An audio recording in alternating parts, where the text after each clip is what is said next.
Hello and welcome to policy matters. I am Shilpi Dudeja. आज का video काफी इंपॉर्टेंट है अगर आप प्रॉपर्टी ऑनर है या फिर आप किसी प्रॉपर्टी में नॉमिनी बने हुए हैं। दरअसल इन दिनों सोशल मीडिया पर एक वीडियो वायरल कर रहा है। वीडियो ये है कि सुप्रीम कोर्ट ने कहा है कि अगर आप प्रॉपर्टी के ऑनर हैं और आपने कोऑपरेटिव हाउसिंग सोसाइटी में किसी को नॉमिनी बनाया है तो ऑनर के बाद उस प्रॉपर्टी का वारिस नॉमिनी हो जाएगा। इस वीडियो का पूरा सच जानेंगे। हमारे साथ मौजूद हैं अमित मिश्रा, सुप्रीम कोर्ट के जाने माने वकील हैं। इनसे जानते हैं कि सुप्रीम कोर्ट का जजमेंट क्या कहता है। Welcome to my show. मैं आपसे जानना चाहूंगी कि ऑनर है उसके बाद जो नॉमिनी होगा वो क्या वारिस बन जाएगा प्रॉपर्टी का? वारिस की जहां तक ताल्लुकात है, नॉमिनी कभी भी वारिस नहीं बन सकता। दरअसल जो सुप्रीम कोर्ट की जजमेंट है जिसे कोट किया गया है उस वायरल मैसेज के साथ, Indrani Wahi versus registrar of cooperative society and others, जो सुप्रीम कोर्ट की जजमेंट है 2016 की, इसमें काफ़ी डिटेल्स डिस्कशन की गई हैं। शायद जिन्होंने इसे पढ़ा होगा तो वो पूरी तरह से कंक्लूड नहीं कर पाया चीज़ों को, और लीगल टर्म्स जो थे उनको वो शायद समझ नहीं पाए, तो उन्होंने अपनी बेनिफिट की चीज़ों को वायरल कर दिया। तो ये फैक्ट नहीं है। फैक्ट है 2016 में अप्रैल में जजमेंट दिया। इस जजमेंट में उन्होंने क्लियरली ये कहा जो कोऑपरेटिव हाउसिंग सोसाइटी रजिस्ट्रार है उनको नॉमिनी का नाम रजिस्टर्ड करने के लिए किसी भी तरह की अदर एस्पेक्ट्स को ना देख के नॉमिनी जो नॉमिनेटेड है उनका नाम नॉमिनी के तौर पे डाला जाए।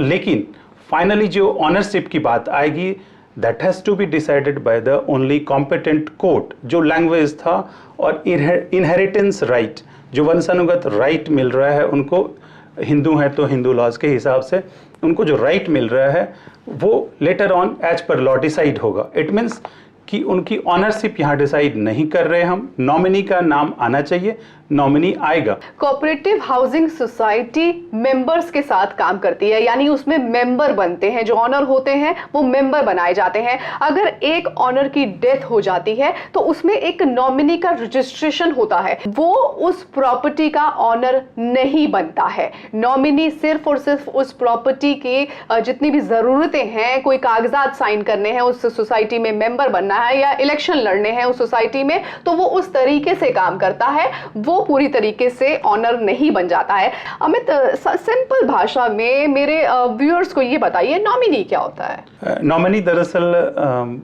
एक ट्रांजैक्शनल ईज के लिए, सुविधा के लिए बनाया जाता है, जिससे कि चीज़ों का डॉक्यूमेंटेशन प्रॉपर हो और प्रॉपर पर्सन को डिपार्टमेंट अप्रोच कर पाए। अगर पहले क्या होता था कि कोऑपरेटिव हाउसिंग सोसाइटीज जो थी वो ट्रांसफर नहीं करती थी फ्लैट को, बहुत मुश्किल पेचीदा चीजें होती थी। अब सुप्रीम कोर्ट का जजमेंट जो ये कहता है कि प्रॉपर्टी आसानी से जो भी नॉमिनी में नाम होगा वो ट्रांसफर हो जाएगा, बट दैट डजंट मीन कि आप उसके ऑनर बन गए।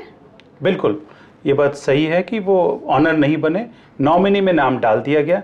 आगे यदि किसी को ऑब्जेक्शन है तो ऑब्जेक्शन प्रॉपर फॉरम में, इट मीन्स कि यदि आपका कोई सूट बनता है, सूट फॉर आपका ऑनरशिप डिक्लेरेशन के लिए, तो उसके लिए सिविल कोर्ट जाएं, और भी कोई यदि इंटरेस्ट उसके साथ जुड़ा हुआ है तो वो आप अप्रोप्रिएट फॉरम में, अप्रोप्रिएट कोर्ट में जाके अपने केस को दर्ज करें। तो ये तो मिसयूज भी होगा। मान लीजिए मैं नॉमिनी बनी हूँ तो मैं तो कहूंगी कि मेरी प्रॉपर्टी हो गई, मेरे ब्रदर्स की नहीं है, सिस्टर्स की नहीं है, अब मैं मदर को भी नहीं दूंगी, तो ये तो थोड़ा मिसयूज भी होगा। क्या मैं आपसे समझना चाहती हूँ, क्या नॉमिनी चैलेंज कर सकता है कि हाँ मैं चैलेंज कर सकती हूँ कि ये मेरी प्रॉपर्टी ही है? अब फायदा ये है कि डिपार्टमेंट्स को भटकना नहीं पड़ता, जजमेंट ये जज नहीं करना पड़ता। जो बंदा हमारे सामने आ रहा है वो पर्सन राइट पर्सन है जिसको मैं ट्रांसफ़र कर रहा हूँ नाम, या जिनको राइट दे रहा हूँ उनकी फादर की जगह पे, तो इन सब चीज़ों से डिपार्टमेंट को छुटकारा मिलता है और प्रोसेस इजी होता है। और आपस में यदि किसी की राइट बनती है तो नॉर्मली फैमिली में ये अंडरस्टैंडिंग होती है कि आप अपना नाम करवा लो, उसके बाद ऑनरशिप को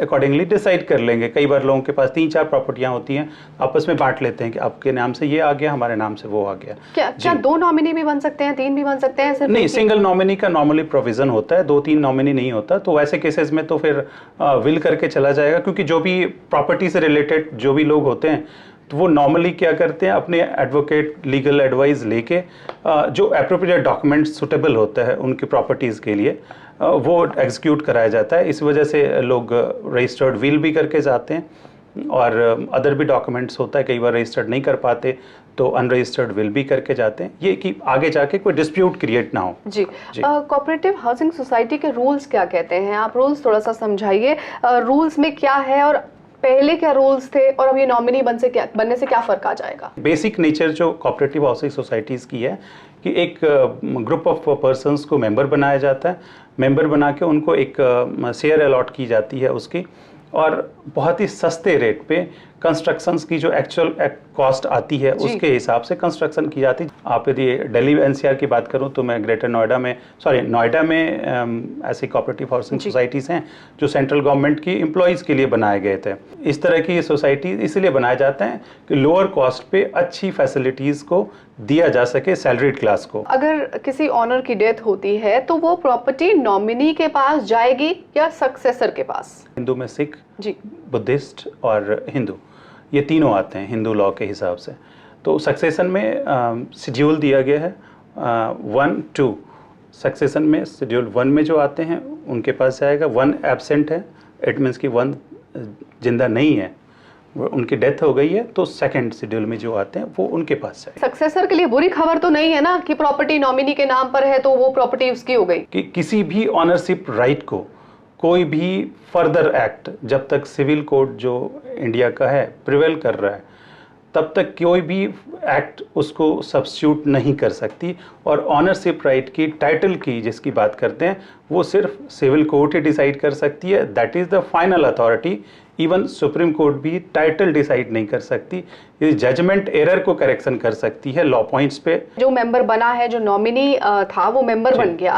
अब अगर मान लीजिए मेंबर कहता है कि प्रॉपर्टी मेरी है और सक्सेसर कहता है मेरी है, तो प्रॉपर्टी तो डिस्प्यूटेड हो गई कोर्ट्स में जाकर के। हाँ, डिस्प्यूटेड हो गई, लेकिन जो कोऑपरेटिव सोसाइटी का वर्क है वो खत्म हो गया। उसने नॉमिनी अपॉइंट कर दी, उसके एज पर लॉ उनको नॉमिनी अपॉइंट करना था, जो नॉमिनी मेंशन था उन्होंने अपॉइंट कर दिया। आगे किसी को डिस्प्यूट है तो नॉमिनी से बात करें।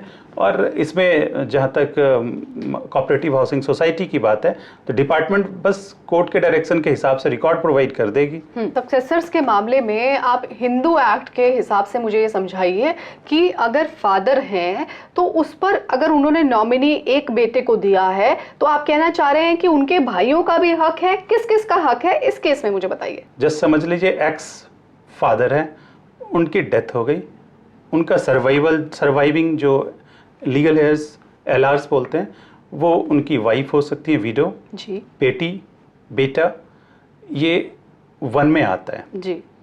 इनका फादर जो है, और मदर भी आती हैं कि मदर मान लीजिए ए हो गई, उनकी विडो बी हो गई, उनका बेटा सी हो गया, बेटी डी हो गई जी।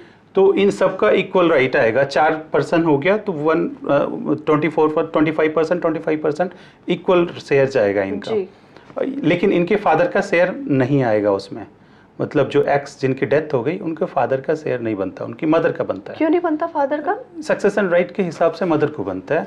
और जब ये लोग सर्वाइव नहीं कर रहे होंगे तब अदर सक्सेसर जो शेड्यूल 1 में हैं उनके साथ साथ फादर सेकंड शेड्यूल वाले जो सर्वाइव कर रहे हैं वो आते हैं। सेकंड शेड्यूल में कौन कौन है? मेजरली फादर आते हैं और उनके बाद बेटे का बेटा, इस तरह से करके थोड़ा कॉम्प्लिकेटेड है। ऑनर ने नॉमिनी का नाम डाला, 1 नॉमिनी हुआ जी। और नॉमिनी का अगर इन केस कोई डेथ हो जाती है, कोई दिक्कत आ जाती है तो फिर उसके बाद नॉमिनी कौन बनेगा?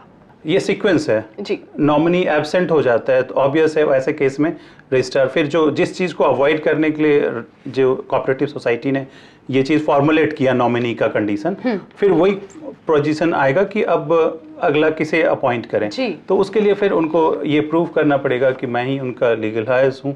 उसके बाद फिर वो एज पर प्रोविजन उनको सर्टिफिकेट लेंगे, सर्टिफिकेट के बाद उनका नाम किसी एक का नाम उसमें से डालेंगे जिनके फेवर में एनओसी आएगी। यदि नहीं आता तो फिर लीगल बैटल होगा, फाइनली डिसाइड होगा कि कौन इसका नॉमिनी बने, कौन ऑनर बने। तो चलिए उम्मीद करते हैं कि आपको इस सुप्रीम कोर्ट की जजमेंट पर पूरी क्लैरिटी मिल गई होगी। लेकिन अभी भी अगर आपके कोई सवाल है तो आप नीचे कमेंट बॉक्स में जरूर दें। इस वीडियो पर लाइक, शेयर और कमेंट करना बिल्कुल ना भूलें। मुझे ट्विटर पर, फेसबुक और इंस्टाग्राम पर भी फॉलो जरूर करें। Thanks for watching policy matters. Please subscribe to Magic Bricks on YouTube and click the bell icon to get new videos.